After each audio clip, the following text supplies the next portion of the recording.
ஹalleluya. எத்தனை பேர் மகிழ்ச்சியாக சந்தோஷமாக இருக்கிறீர்கள்?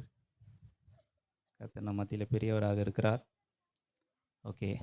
ஸோ கர்த்தருடைய கிருபையால் இந்த இடத்துல கூட ஒரு ஓல்டேஜ் ஹோம் முதியோர் இல்லம் நடந்து கொண்டு வருகிறது. அது மாத்திரமல்ல, கர்த்தர் கிருபையாக இந்த முதியோர் இல்லம் நடக்க கிருபை பாராட்டி கொண்டு வருகிறார். எல்லா தேவைகளையும் கர்த்தர் சந்திக்கிறார். அதோடு கூட கடந்த ஒரு 4-5 மாதங்களாக மாதந்தோறும் நம்ம இந்த இடத்துல ஒரு சுவிசேஷ கூட்டத்தை நம்ம நடத்தி கொண்டு வருகிறோம். எத்தனை பேருக்கு அது ஆசீர்வாதமாகவும் பிரயோஜனமாக இருக்கிறது? ஹalleluya. எல்லாரும் சேர்ந்து ஒரு ஹalleluya சொல்லலாங்களா? ஹalleluya. நம்முடைய கர்த்தர் நல்லவர்.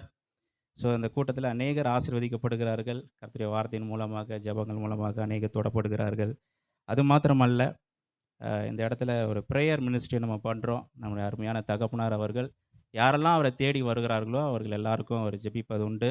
அது மாத்திரமல்ல, அவரை நீங்கள் அழைத்தீங்கன்னா வீட்டுக்கு கூட வந்து உங்களுக்காக உங்களை விசாரித்து அவர் உங்களுக்காக ஜெபிப்பார். அப்படிப்பட்ட ஒரு ஊழியமும் நடக்கிறது.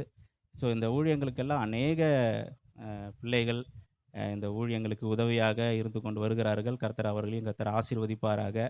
ஸோ இந்த ஊழியத்தை கர்த்தர் ஆசீர்வதிக்கணும். அதுக்காக நம்ம எல்லாரும் சேர்ந்து ஜெபிக்க போகிறோம்.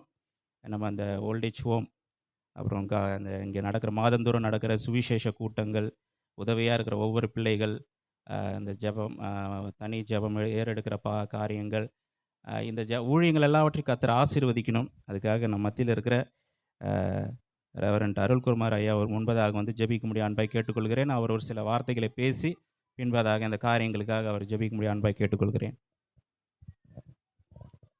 ஹalleluya.